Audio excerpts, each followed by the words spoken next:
வணக்கம். என் பேர் ஜெயலக்ஷ்மி. இவர் என்னோட பையன் தன்வேஷ். 17 இயர்ஸ் ஆகுது. இவருக்கு ஒரு 5 to 6 month வந்து ஒரு பேக் பெயின் இருந்துகிட்டே இருந்துச்சு. எழுந்துக்க முடியல, தூங்க முடியல, உட்கார முடியல. அவனால ஒரு ஃப்ரீயாக மூவ்மெண்ட் பண்ணவே முடியல.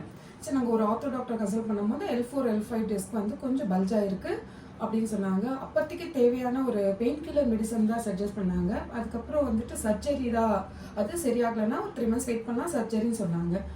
அதுக்கப்புறமா நாங்கள் மெடிசன் பண்ணோம். டெய்லி அந்த மெடிசன் வந்து ஓவர் டோசேஜ் ஆகி அவருக்கு வந்து ஒரு கிர்னஸ், ஒரு கிளாஸ் அட்டன் பண்ண முடியல. அவர் ஃபஸ்ட் இயர் பண்ணுறாரு, காலேஜில் போய் ஃபஸ்ட் இயர் பண்ணிட்டு இருக்காரு.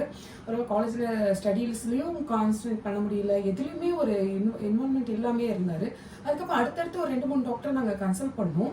அப்பயும் எங்களுக்கு இதே தான், ஆப்ரேஷன் சர்ஜரின்றது தான் கடைசி பாயிண்ட்டாக இருந்துச்சு.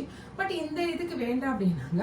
அதுக்கப்புறம் என்னுடைய பையன் வந்து இன்ஸ்டாகிராமில் பார்த்து டாக்டர் வெங்கட் ஃபிசியோதெரப்பியை வந்து எங்கிட்ட சொன்னார்.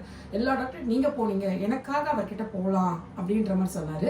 அது லேசர் கிளினிக்னாலே நாங்கள் ஃபஸ்ட்டும் பயந்தது, எங்களுக்கு சஜஸ்ட் பண்ணது வந்து லேசர் மூலிமா ஏதோ ஆப்ரேஷன் பண்ணுவாங்க போல இருக்கு அப்படின்ற மாதிரி தான் இருந்தது.